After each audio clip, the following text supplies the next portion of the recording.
सबका हार्दिक स्वागत करता हूँ। और आज ये जो यहाँ सब ये जो दिग्गज मौजूद हैं, मैं सबसे पहले तो शुक्रिया अदा करता हूँ दिल से आप सबकी उपस्थिति का। और आज ये छोटी सी जो वार्ता है, इस वार्ता का मुख्य उद्देश्य कि आज हम लोगों की एक नई फिल्म जिसका टाइटल है लाल अयोध्या, उसका टाइटल लॉन्च है। और ऐसे बहुत कम ही भाग्यशाली लोग हैं इंडस्ट्री में बतौर निर्देशक, जिन्हें कि अपने जब किसी भी प्रोजेक्ट को शुरू करते हैं तो फिल्म इंडस्ट्री के दिग्गजों का जिन्हें आशीर्वाद मिलता है, और मैं लकीली उनमें से एक हूँ।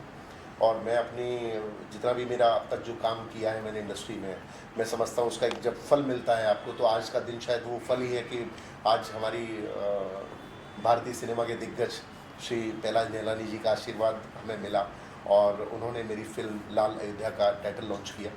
और मेरी फिल्म के प्रोड्यूसर हैं श्री अमरजीत मिश्रा जी, उन्होंने मुझ पर भरोसा किया और जिन्होंने इस फिल्म की स्टोरी भी एग्जैक्टली उनकी अपने द्वारा लिखी गई स्टोरी है। और बतौर कैरेक्टर भी वे शायद इस स्टोरी का बैक एंड हिस्सा है, क्योंकि लाल अयोध्या में जो जितना भी घटनाक्रम हुआ है वो उस घटनाक्रम के खुद एक सशक्त पात्र है। और वहीं पे इस फिल्म का संगीत जो निर्देशन है वो श्री आनंद शर्मा जी कर रहे हैं, और उनके साथ काम करना मेरे लिए मतलब परम सौभाग्य की बात है। बहुत इंडस्ट्री के ऐसे कम निर्देशक होते हैं जिन्हें इतने गुणी लोगों के साथ काम करने का मौका मिलता है। एक लेगेसी है आनंद जी की संगीत घराने में। तो मेरे पास बहुत ज़्यादा शब्द नहीं है, और क्योंकि आज की इस जो ये आयोजन है, इसका जो मुख्य दारोमदार है हमारे बॉस हैं और हमारे इंडस्ट्री के बहुत ही दिग्गज शख्सियत हैं श्री पहलाज निहलानी जी, तो मैं अनुरोध करूंगा पहलाज जी से कि वो 2 शब्द जरूर दें। नमस्कार जी। आज जो मुझे ये मौका मिला है अमरजीत जी के द्वारा, दुष्यंत और आनंद जी के द्वारा और पंडित जी हमारे जो है खास इस कार्यक्रम के लिए आए हैं उज्जैन से, तो ये मेरे लिए बहुत सौभाग्य की बात है कि लाल अयोध्या जो एक रियल इंसिडेंट है, और रियल इंसिडेंट अगर कहे यहाँ राम लल्ला की जो है आज जो सब देख पा रहे हैं, इस कहानी के माध्यम की वजह से आज हम राम लल्ला जी को अपने स्थान पे अयोध्या में देखने जाएंगे जब ये फिल्म कंप्लीट होगी। और जो ये चश्मदीद गवाह है और चश्मदीद लोगों का जो सहयोग जो इनको मिला, या ये इन्होंने लोगों को सहयोग दिया, तो मुझे लगता है तब ये जाके पॉसिबल हुआ कि सारी सरकारें तो लगी हुई थी, किसने कुछ खोया, किसने आज जाके कुछ पाया। मैं यही कहूँगा कि जिन्होंने इसकी नींव रखी हिंदुत्व के लिए, एक अपनी आस्था के लिए, राम लल्ला के को छत देने के लिए, वो शुरुआत कहीं और से हुई थी और ख़त्म जाके कहीं और हुई। जो जिन्होंने पहल की वो तो आज रहे नहीं, लेकिन आज जो उस टाइम नहीं रहे, आज उनकी वजह से राम लल्ला जो है का दर्शन हम कर पा रहे हैं। और अयोध्या जो है जिसमें इतना खून बहाया लोगों की आस्था की वजह से, ताकि राम लल्ला जो है अयोध्या में लौट आए और हमें जो है एक प्यार और मोहब्बत, एक मर्यादा जो है, हम लोगों की संस्कृति जो है, एक देश में जो हमारी कल्चर था वो हमसे दूर बिकॉज ऑफ फिल्मों के माध्यम से, या जो आज टेक्नोलॉजी जो आ गई है उसके माध्यम से जो ना लोग अश्लीलता जो है फैला रहे हैं। लेकिन राम मंदिर आने से लोगों को आस्था जो है राम लल्ला की वजह से जो एक पैदा हुई है मन में श्रद्धा और भाव और संस्कार, तो मुझे लगता है ये बुरा कदम था इनका। शहर जो है अमरजीत को भी जाता है, जिन्होंने पूरी फाउंडेशन के टाइम में जो ना एक ईंट जो है उस टाइम रखी थी, और उसका जो है आप जनता इस फिल्म के जब रिलीज़ होगी तो आप इसमें विटनेस होंगे, और आपकी आस्था जो है राम लल्ला में जो थी उससे ज़्यादा बढ़ेगी। यही मेरे 2 शब्द है आप तक मैसेज पहुंचाने का। और आज मुझे सौभाग्य मिला कि मैं इस पोस्टर को रिलीज़ करूं, तो मैं धन्यवाद फिर से दुष्यंत जी को, आनंद जी को, अमरजीत जी को, पंडित जी को देता हूं कि ऐसे कार्य करें जिससे लोगों की भावनाएं जो है बढ़े। धन्यवाद। मैं अभी अनुरोध करूंगा अमरजीत जी से कि वो भी ज़रूर दो शब्द कहें, बिकॉज हालांकि हम लोग तो इकट्ठे ही प्रोड्यूसर बोलते हैं, कैप्टन ऑफ द शिप होता है। सो आई रिक्वेस्ट अमरजीत जी की से few words for today. Thank you. हमारे मीडिया के साथियों को मेरा नमस्कार। आपके चैनल के माध्यम से पूरे देश में ये खबर जाएगी। आज का जो पोस्टर लॉन्च है लाल अयोध्या, एक बहुत ही अत्यंत और बहुत ही आप यकीन मानिए बहुत बड़ी लड़ाई थी। इस लड़ाई को जिन लोगों ने लड़ा है, जिन लोगों ने इस लड़ाई के लिए लड़ाई में शामिल रहे हैं, जिन्होंने राम के नाम पर अपना जीवन लगा दिया, जिन्होंने भगवान श्री राम का नाम लेकर के सीने पे गोली खाई, उसकी एक बड़ी दुख भरी कहानी है। आप इसको ज़रूर अपने माध्यम से दिखाएंगे, और जब आप यकीन मानिए इस फिल्म को जब भारत में रिलीज़ किया जाएगा, जब ये फिल्म बन करके सिनेमाघरों में आएगी, तो मैं आपको यकीन के साथ कह सकता हूँ कि भारत का कोई भी हिंदू नागरिक इस फिल्म को देखने के बाद अपने आंसू नहीं रोक पाएगा। ऐसी एक दुख भरी कहानी है। जब अयोध्या की सड़कें लाल हो गई थी खून से राम भक्तों की, उसकी कहानी है लाल अयोध्या। बहुत बहुत धन्यवाद। और last but not the least, जिनके संगीत में मैं समझता हूँ स्वयं ईश्वर वास करते हैं, ऐसे सरस्वती पुत्र श्री आनंद जी हमारे साथ मौजूद हैं। आनंद जी से मैं ज़रूर ब्लेसिंग्स चाहूँगा इस फिल्म के लिए। ये मेरा आप सबको नमस्कार। ये मेरा परम सौभाग्य है कि इस तरह की सार्थक सब्जेक्ट पे काम करने का मौका मिल रहा है। ये सब भगवत कृपा से होता है। तो अमरजीत जी और दुष्यंत जी पे भगवत कृपा रही है, तो इस तरह का सब्जेक्ट वो लोग चुन के लेके आए हैं।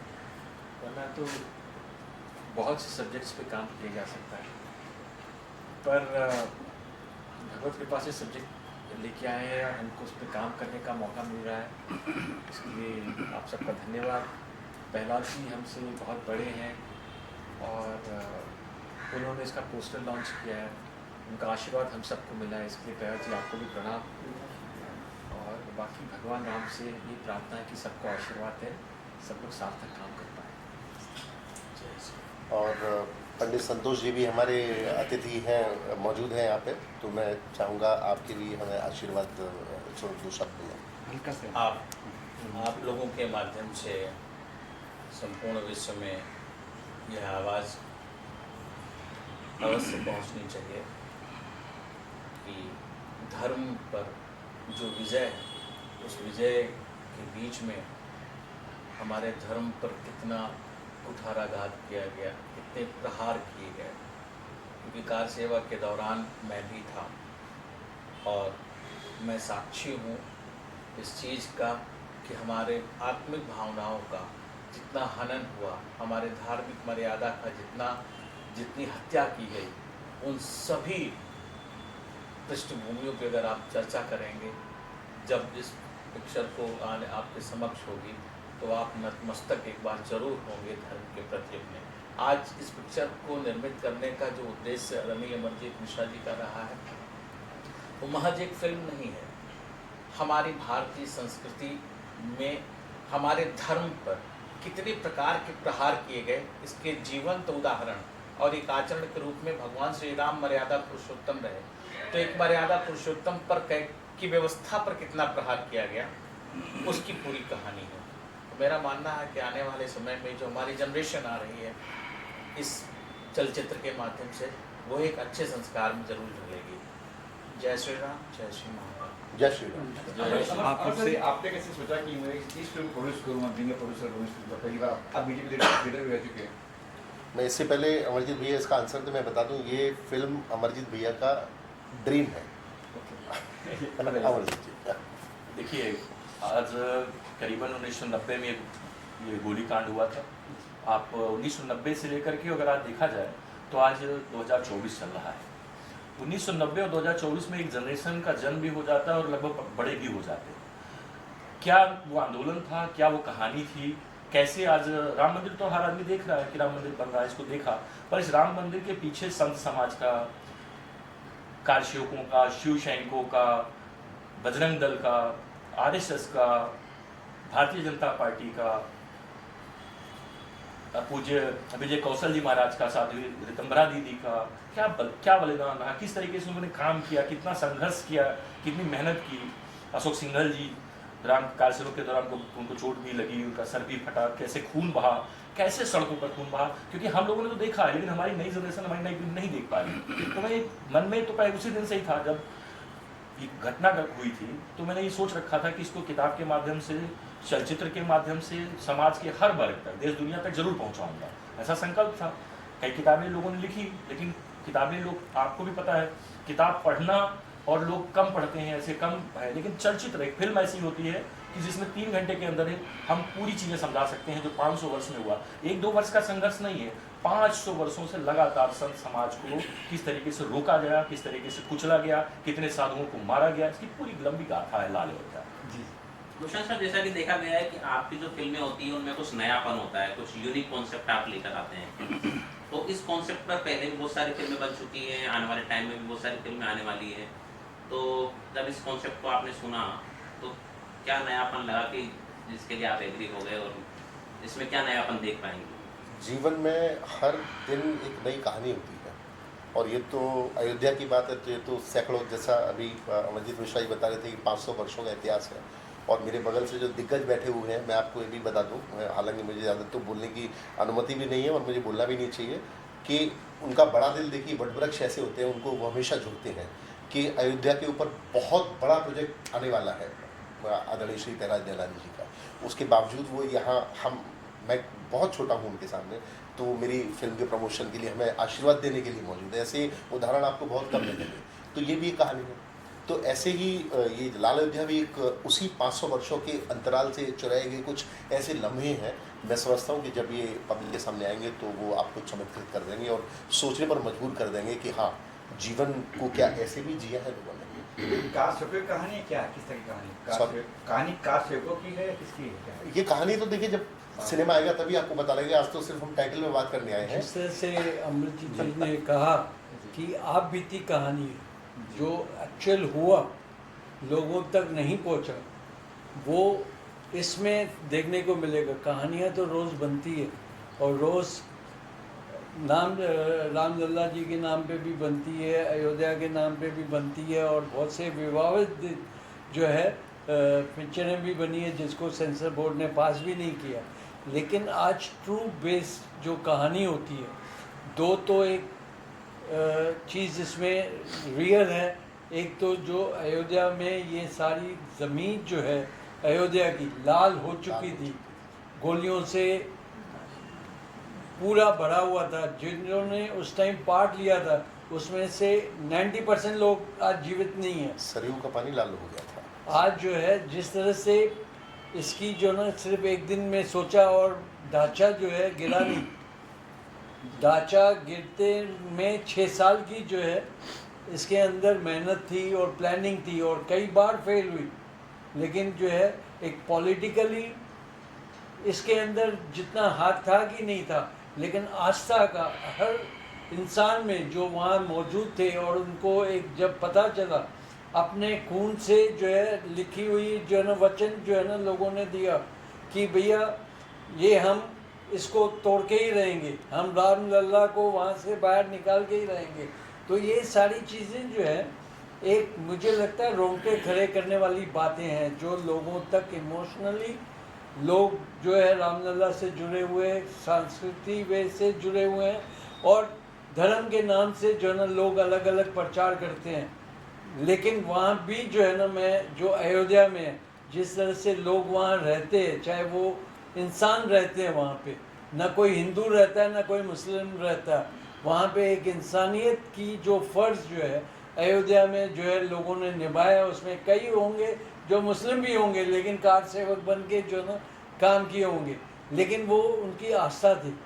मैं धर्म के मामले में नहीं जाता, लेकिन जो ना एक विश्वास और एक जो था कि एक जब लल्ला जी की जो है वहाँ पे मूर्ति निकली, उसके बाद जो है ना उन लोगों को हिम्मत आई कि चलो भाई हम प्रोटेक्ट हो गए, तो हम ये करते। तो वो एक आस्था थी। और जो अमरजीत जी ने इतना उसके अंदर पार्ट लिया है, और उन्होंने मतलब सारी चीज़ें दुनिया के सामने ला रहे हैं। बाकी तो लाते हैं जिनको एक्सपीरियंस नहीं है, सुनी सुनाई बात पे आते हैं, जिसके साथ आप बीती हो और आप जो है खुद उसके अंदर इन्वॉल्व हो, तो मुझे लगता है वो लोगों तक अच्छी अच्छी चीज़ें पहुंचाएंगे।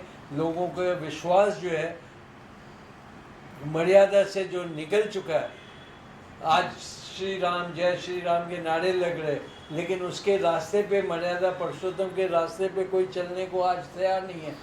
आज जिस तरह से अनबन और जो है ना लोगों में एक डिवाइडेड हो चुके हैं, वो हो गए या कर रहे हैं वो तो बात की बात है, लेकिन जो है विश्वास है, जिस विश्वास से अमरजीत और दुष्यंत जी और आनंद जी और ये पूरी टीम जो है इसमें योगदान दे रही है, मुझे लगता है इनका सबको चरण छूने चाहिए, इनके जो है ना शुक्रिया अदा करना चाहिए कि एक सही मानव में सही अयोध्या की कहानी को जो ना दोहरा के लोगों तक पहुंचाएंगे। सर क्या प्लान है, कब तक रिलीज, क्या प्लान करें, क्या प्लान, कब फ्लोर पे जा रही है? हम लोगों का प्लान है कि जुलाई में हम लोग शूट करेंगे इस फिल्म का, अभी प्री प्रोडक्शन चलेगा, इवन बहुत हम हेल्प भी लेंगे सब लोगों की, और आफ्टर दैट नवंबर में हम लोगों का प्लान है कि फिल्म रिलीज़ कर दी जाए। तो शूटिंग मुझे अयोध्या में होगी कहाँ? अयोध्या आसपास कई जगह है, प्लस क्योंकि एक जर्नी भी है इसमें, तो हिंदुस्तान में कई जगह पे इसका शूट होगा है। और पलाश सर, मेरा सवाल आपसे है कि ये साल बहुत बढ़िया नहीं रहा है बॉलीवुड के लिए। इस ईद पर भी 2 फिल्में आई जो बहुत ज़्यादा नहीं चल रही है, ट्रेड वाले काफ़ी टेंशन में है, पब्लिक थिएटर में जा नहीं रही है। आप खुद एक प्रोड्यूसर है, आपकी क्या राय लग रही है कि 2 बड़ी फिल्में थिएटर में चल रही है लेकिन पब्लिक नहीं जा रही है, क्या दिक्कत है? जब बड़ी फिल्म आती है ना, तो बड़ी फिल्म का जो है मार्केटिंग बहुत होती है और उसका जो ना चर्चा जो ना सब जगह पहुंचता है और सबको देखने का मन करता है। जिसमें सबका देखने का मन हो और उनकी इच्छा के हिसाब से वो चीज़ प्रोडक्ट ना आए तो डिसअपॉइंट हो जाते हैं, उसको जो ना एकदम खरोच के रख देते हैं और ख़त्म कर देते हैं कि भैया ये फिल्म एग्जिस्ट ही नहीं करती। लेकिन जिस पिक्चर की चर्चा नहीं होती, जिसको सिनेमा बराबर नहीं मिलते, सिनेमा वाले को जो है विश्वास नहीं होता कि ये फिल्म भी चल सकती है, तो ये है सारा विश्वास का खेल और अपने बिजनेस का। अब जो है ना ये पहले होते थे कि प्रोड्यूसर डिस्ट्रीब्यूटर अपने जिम्मेदारी से फिल्म चलाते थे, सिनेमा वाले अपनी जिम्मेदारी निभाते थे, प्रोड्यूसर अपनी निभाते थे, डिस्ट्रीब्यूटर अपनी निभाते थे। लेकिन आज जो है ना पैसों का खेल हो गया, इसलिए जो है आप दुकान में जाते हो तो आप अपनी मर्ज़ी की चीज़ लोगे ना, उनकी दुकानदार वाले की मर्ज़ी से कोई चीज़ नहीं लोगी। तो वो फ़र्क जो है आज की डेट में हो गया कि जब तक उसकी जो है माउथ पब्लिसिटी ना हो। आज दिल्ली में इधर उधर बम्बई में वड़ा पाव जो है बहुत बिकता है, हर गली में, हर चौराहे पे, हर रास्ते पे आपको मिलेगा। लेकिन आज दिल्ली में वड़ा पाव जो है ना लड़कियां बेच रही हैं, अपना घर भी चला रही हैं और सब कुछ चला रही है, लोग लाइन से खड़े रह रहे हैं। तो वड़ा पाव में टेस्ट होगी तो होगी, लड़की को तो देखने नहीं है, वड़ा पाव की भी टेस्ट है और हाथों में जो है बरकत होती है तो होती है। तो हमारी फिल्मों में जो है आज वो बरकत ख़त्म हो गई है, उसके ज़िम्मेदार न सिर्फ सिनेमा वाले हैं, एक्टरों की प्राइस है, पिक्चर तो बिजनेस कर रही है, लेकिन पहले 25 थिएटर में मुंबई में लगती थी, आज 4000 थिएटर में लग रही है। तो बहुत फ़र्क हो गया ना। गली गली में टर्न करो, वहाँ पे सिनेमा है, उसमें पिक्चर लग रही है, किसमें 5 आदमी मिलेंगे, किसमें 7 मिलेंगे। बड़ी बड़ी फिल्म का जो है शोज़ जो है ना कैंसिल हो रहे हैं क्योंकि पिक्चरें अच्छी नहीं बना रहे हैं। उनको लगता है स्पाई की है तो स्पाई को कर दो, पाकिस्तान को खरीद रहे हैं पूरी तरह से। अरे कितनी पिक्चर पाकिस्तान पे बनाओगे? अब पाकिस्तान का जो है ना कोई किस्सा है ही नहीं, लोग भूल गए। अब अपने ही देश में हिंदू मुस्लिम चल रहा है। आज पाकिस्तान का मुस्लिम और इंडिया का मुस्लिम का बात ही नहीं हो रही, बात हो रही है कि देश में क्या हो रहा है। हम देश को नहीं संभाल पा रहे हैं और फिल्मों में पाकिस्तान और उसको क्या करेंगे। तो ये बहुत फ़र्क हो गया है। फिल्म अच्छी बनेगी तो चलेगी और सिनेमा वाले फिल्मों को जो है ना प्रॉपर जिस तरह से बेटी की शादी होती है घर वाले करते हैं, उस तरह से फिल्म को टेक इन केयर नहीं होगा कि कहाँ पे पिक्चर लगनी चाहिए, कहाँ पे नहीं लगनी चाहिए। तब तक फिल्में नहीं चलेगी। उसके ज़िम्मेदार सिनेमा वाले हैं और प्रोड्यूसर सिर्फ चूना लगा रहे हैं कॉर्पोरेट ऑफिस को, क्योंकि वो पब्लिक का पैसा है। अपना पैसा खून लगे तो जो है ना दम आता है। जिसमें कार सेवकों ने अपना खून दे के मंदिर बनाया तो उसकी बात जो है बात अलग होती है। आपका खून के बदले पानी लग रहा हो तो पानी प्यास बुझाएगा, लेकिन भूख तो नहीं मिटा सकता ना। पहला जी आपका सहयोग रहेगा भूषण जी को, अमर जी सर? अरे मैं तो बॉस है आप ही की। मैं तो मतलब यहाँ बैठा हूँ, जो मेरे दोस्त हैं, मित्र हैं, जो अच्छे काम कर रहे हैं उसके साथ पहला हमेशा कर रहा हूँ। बॉस की छत्र छाया में, बॉस के निर्देशन में और अच्छाई के साथ हमेशा जो है मैं होगा। क्या कुछ आपके प्रोजेक्ट्स है प्रहलाद सर, आप क्या कुछ कर रहे हैं? क्योंकि आपकी भी फिल्म एक आई थी हाल फिलहाल में, आप क्या कुछ कर रहे हैं? उससे जो आ गई, जो बीत गया आगे बढ़ो। पीछे क्या हो गया वो ज़िंदगी में कभी देखो मत। ज़िंदगी में जीना है और लोगों को जीने देना है, तो पिछला मत देखो किसने मारा किसने किया। नई उम्र के साथ नई सोच होनी चाहिए और हर दिन नए ख्याल आते हैं, तो उस पर आगे बढ़ना है हमको, पीछे मुड़ के नहीं। Thank you sir, thank you sir, thank you.